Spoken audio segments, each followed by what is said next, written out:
Assalamualaikum warahmatullahi wabarakatuh. Halo semuanya, perkenalkan nama saya Deska Puspitasari, biasa dipanggil Deska. Saya berkuliah di STI STM Bandung Business School dari jurusan manajemen. Di sini saya akan memaparkan beberapa materi. Kita langsung aja ke materinya. Di kesempatan kali ini saya akan membahas tentang hajatul insan ila rasul, atau yang bisa diartikan dengan kebutuhan manusia terhadap rasul. Yang pertama ada insan dan fitrah.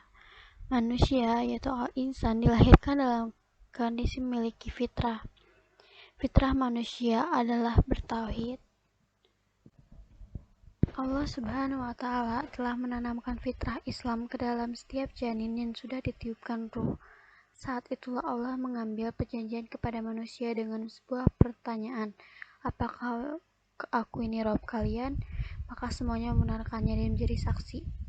Menurut surat Al-A'raf ayat 172, karena itulah peradaban apapun yang berlaku pada manusia, purba ataupun modern, ada yang tidak dapat dihilangkan dari diri manusia.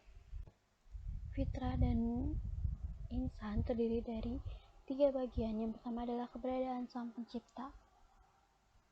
Menurut Quran surat Al-A'raf ayat 172 yang berisi, dan ingatlah ketika Tuhan mengeluarkan keturunan anak-anak Adam dari sulbi mereka, dan Allah mengambil kesaksian terhadap jiwa mereka seraya berfirman, bukankah kau ini Tuhanmu? Mereka menjawab, betul, kau Tuhan kami menjadi saksi, kami lakukan yang demikian itu, agar di hari kiamat kamu tidak mengatakan, sesungguhnya kami Bani Adam adalah orang-orang yang lengah terhadap ini, yaitu keesaan Tuhan. Selanjutnya,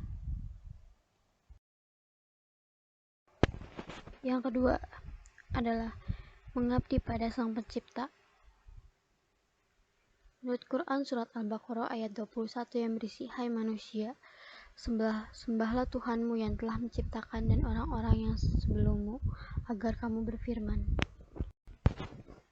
Hidup yang teratur terdapat dalam Quran surat Al-Qasas ayat 50 yang berisi, maka jika mereka tidak menjawab tentangmu, ketahuilah bahwa sesungguhnya mereka hanyalah mengikuti hawa nafsu mereka belaka. Dan siapakah yang lebih sesat daripada orang yang mengikuti hawa nafsunya dengan tidak mendapat petunjuk dari Allah sedikit pun. Sesungguhnya Allah tidak memberi petunjuk kepada orang-orang yang zalim. Allah mengirim para rasul untuk memberikan petunjuk kepada umat manusia. Menurut Quran surat Asy-Syura ayat 52-53, dan sesungguhnya kamu benar-benar memberi petunjuk kepada jalan yang lurus. Petunjuk itu berupa wahyu yang Allah turunkan kepada para nabi dan rasul, diantaranya berupa suhuf dan kitab-kitab. Quran surat Al-A'la ayat 18-19 dan Quran surat Al-Baqarah ayat 2. Rasul terbagi menjadi 2, yaitu yang pertama adalah mengenal pencipta yang hak. Yang pertama adalah ada An'am ayat 102 yang berisi, itulah Allah Tuhan kamu, tidak ada Tuhan selain Dia, pencipta segala sesuatu, maka sembahlah Dia, Dialah pemelihara segala sesuatu. Dan ada hakikat Tuhan-Tuhan lain. Yang pertama tidak dapat memberikan manfaat yang mudarat.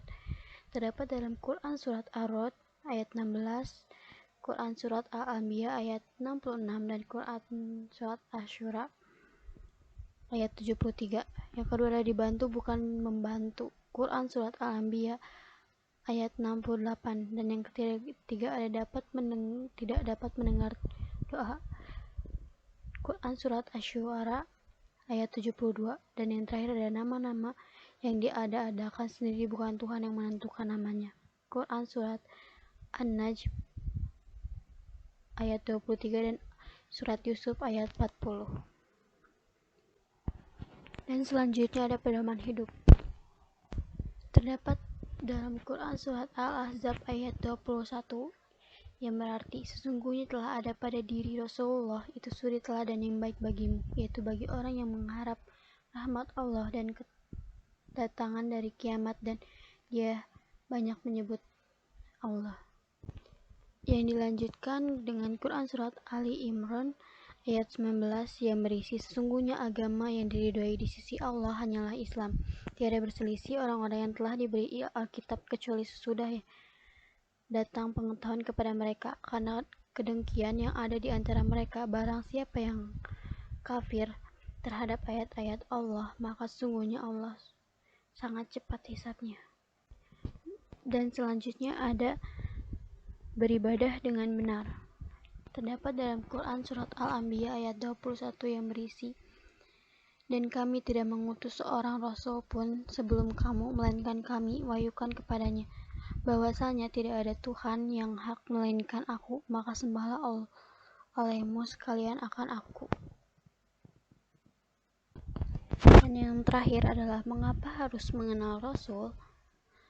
Manusia dengan segala perangkat dan sifat kelemahan yang dimilikinya tidak mampu memahami tuntutan dari ayat-ayat Allah tanpa ada bimbingan dari para Rasul. Sebab manusia tidak mampu langsung berhubungan dengan Allah tanpa ada sifat-sifat kekhususan yang dimilikinya. Ketidakmampuan tersebut membutuhkan orang-orang yang mampu menjembatani antara Allah dan manusia untuk Sekian materi yang bisa saya sampaikan. Semoga video ini dapat bermanfaat. Jangan lupa like, komen, dan subscribe di bawah. Assalamualaikum warahmatullahi wabarakatuh.